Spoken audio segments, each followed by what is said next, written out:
A Honolulu City Council member says COVID-19 is exploding in Kalihi, and the state's health department forced residents to fend for themselves.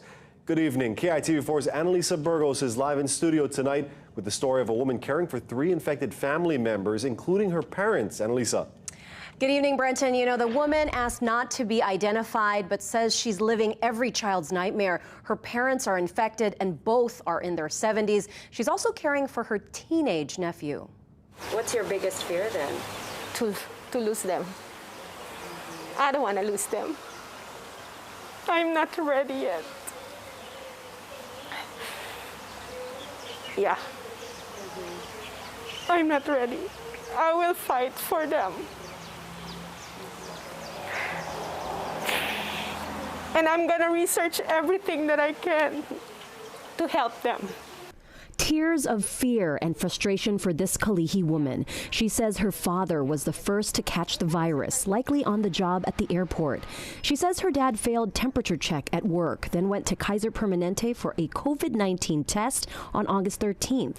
The result was positive. I cried so hard. He was told that the OH will call him, but until now, nobody called him yet. Unable to wait, she did her own research and contacted relatives in the Philippines who were also battling COVID. Her uncle there died from the virus.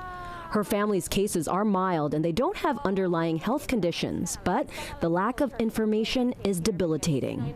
They will think that they die. That's the first thing that they're gonna be thinking.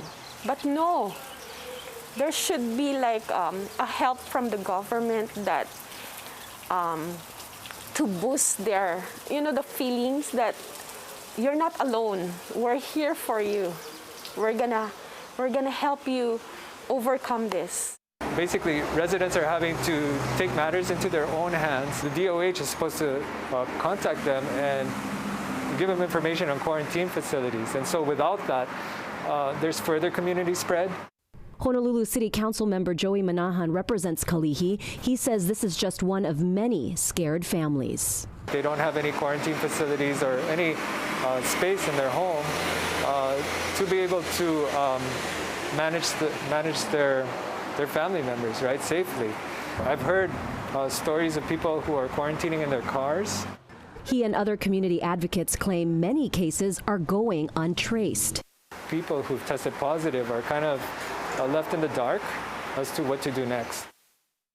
And Councilmember Manahan says to make up for the delays in the state's response, the city and county of Honolulu is working with the U.S. Department of Health, trying to get free testing and establish quarantine facilities. And I just heard back from the State Department of Health. They gave a statement saying in part that the dramatic increase in case numbers has taken it longer for them to interview cases and to notify contacts, but they are increasing the number of contact tracers, 134 today on Oahu, prioritizing the cases that are really the most important and reaching them as quickly as possible. And they do advise that if you do receive a positive test result, contact your doctor and self-isolate to prevent the spread. Live in the studio, Annalisa Burgos, KITV4 Island News. Back to you, Brenton.